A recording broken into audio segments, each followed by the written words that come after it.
Hey guys, இந்த எபிசோடில் director உதயகண்ணன் டைரக்ஷனில் வெளிவந்த லைன்மேன் படம் எப்படி இருக்குன்னு பார்க்க போகிறோம். இந்த வீடியோ பிடிச்சிருந்துச்சுன்னா லைக் பண்ணுங்கள், ஷேர் பண்ணுங்கள், உங்கள் கருத்துக்களை கமெண்ட் செக்ஷனில் பதிவு பண்ணுங்கள். இந்த சேனலை சப்ஸ்கிரைப் பண்ணாதவங்க மறக்காமல் சப்ஸ்கிரைப் பண்ணுங்கள். வாங்க படம் எப்படி இருக்குன்னு பார்க்கலாம். இந்த படத்தோட கதை என்னன்னா, கதை 2012 சென்னையில் ஸ்டார்ட் ஆகுது. ஒருத்தர் மெரினா பீச்சில் உட்காந்து கடலவே வெறிச்சு பார்த்துட்டு இருக்காரு. அவர் திடீர்னு எந்திரிச்சு தலைமைச் செயலகத்துக்கு போறாரு. முதல்வர் வரும்போது தான் கொண்டு வந்த பேக்கை முதல்வர் கான்வாய் முன்னாடி தூக்கி எறிகிறாரு. அதனால அவரை போலீஸ் அரெஸ்ட் பண்ணிடுறாங்க. அந்த பேக்கையும் சீஸ் பண்ணிடுறாங்க.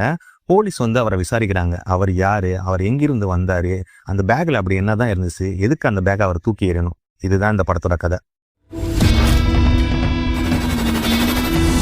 இந்த படம் எப்படி இருந்துச்சுன்னா, இந்த படம் ஸ்டார்ட் பண்ண உடனே பேஸ்ட் ஆன் ட்ரூ ஸ்டோரின்னு போட்டு தான் படத்தையே ஸ்டார்ட் பண்ணுறாங்க. இந்த படத்தை உதயகண்ணன் டைரக்ட் பண்ணியிருக்காரு. இது இவருக்கு ஃபர்ஸ்ட் படம். ஃபர்ஸ்ட் ஒரு 20 மினிட்ஸ் ஒரு டாக்குமெண்ட்ரி ஃபீல் தான் அந்த படம் கொடுத்துச்சு.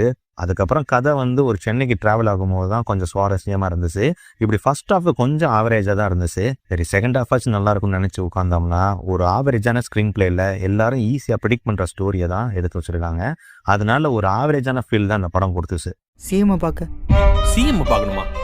ஆகிற காரியமால ஈரோடு விஜயமங்கலத்தை சேர்ந்த செந்தில்ன்ற எலக்ட்ரீஷியன் வாழ்க்கையில் நடந்த ஒரு சம்பவத்தை தான் இந்த படமா எடுத்திருக்காங்க. ஆனா ஏன் இந்த படத்தை தூத்துக்குடி பேக் டிராப்ல எடுத்தாங்கன்னு தெரியல. தூத்துக்குடியில இருக்கிற முள்ளிக்கம்புன்னு ஒரு கிராமத்துல நடக்கிற உப்புல பிசினஸ்ல என்னென்ன அரசியல் நடக்குதுன்னு இந்த படத்துல எடுத்து காமிச்சிருக்காங்க. ஆனாலும் ஸ்கிரீன் பிளேல இன்ட்ரெஸ்டிங்கான twist and turns, high moments, emotions எதுவுமே இல்லாதனால ஆடியன்ஸுக்கு சரியா கனெக்ட் ஆகவே இல்லை. அதனால இந்த படம் ஒரு ஸ்மாரான ஃபீல் தான் கொடுத்துச்சு. படத்தோட சினிமாட்டோகிராஃபி விஷ்ணு கே ராஜா பண்ணியிருக்காரு. படத்தோட ஃபீச்சர் ஃபிலிமா காமிச்சதுக்கு இவரோட சினிமாட்டோகிராஃபி ஒரு பங்குன்னு சொல்லலாம்.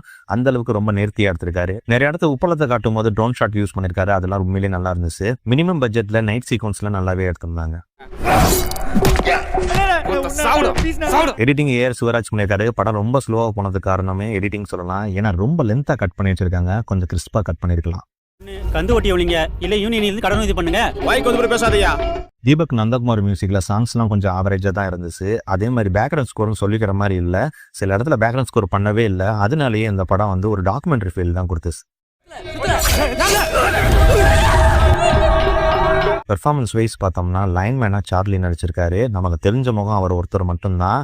அவர் கொடுத்த கேரக்டர் நல்லாவே பண்ணியிருந்தாரு. ஆனாலும் சில இடத்துல ஓவர் ஆக்டிங் பண்ண மாதிரி ஒரு ஃபீல் இருந்துச்சு.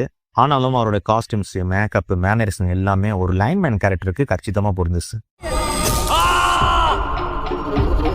லைன்மேன் மகனா நடிச்ச ஜெகன் பாலாஜி நல்லாவே நடிச்சிருந்தாரு. புதுமுக மாதிரியே தெரியல, அந்த அளவுக்கு ஒரு நீட்டான பெர்ஃபார்மன்ஸ் கொடுத்திருந்தாரு. என்ன காரணத்துக்காக செஞ்சது தெரியாது, ஆனா இதுக்கு என்ன தண்டனை தெரியுமா?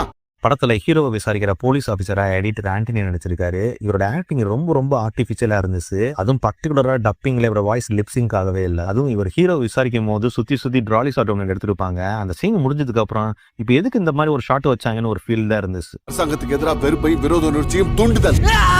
ஹீரோயின் கேரக்டர்ல சரண்யா ரவிச்சந்திரன் நடிச்சிருக்காங்க. இவங்க கேரக்டர்லாம் பெருசாலாம் ஒன்றும் எழுதல. வழக்கம் போல ஹீரோவை லவ் பண்றாங்க, அப்புறம் ஒரு சாங்ல தலையை கட்டுறாங்க, அவ்வளவுதான். முதலமைச்சரை போய் நேர்ல சந்திக்கிறதுக்கு ஒரு வாய்ப்பு இருக்கு.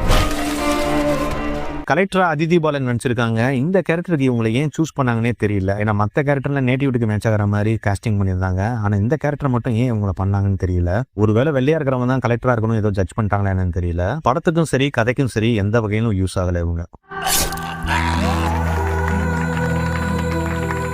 ஓவராலா இந்த படம் எப்படி இருந்துச்சுன்னா, ஒரு உண்மை சம்பவத்தை திரைக்கதை பண்ணியிருக்காங்க. சொல்ல வந்த விஷயத்த 2 மணி நேரமா சுவாரஸ்யம் இல்லாம சொல்லிட்டாங்க.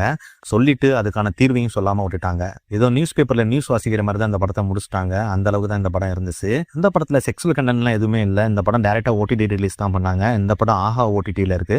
இந்த படம் பாக்குறவங்க பார்க்கலாம். இந்த படத்துக்கு நான் தர ரேட்டிங் 2.5 out of 5. இந்த வீடியோ பிடிச்சிருந்துச்சுன்னா லைக் பண்ணுங்க, ஷேர் பண்ணுங்க, உங்கள் கருத்துக்களை கமெண்ட் செக்ஷன்ல பதிவு பண்ணுங்க. இந்த சேனலை மறக்காம சப்ஸ்கிரைப் பண்ணுங்க. மீண்டும் அடுத்த வீடியோவில் சந்திப்போம். நான் உங்கள் கண்காட். நீங்கள் பார்த்து கொண்டிருந்தது சினிமா வித் கண்காட்.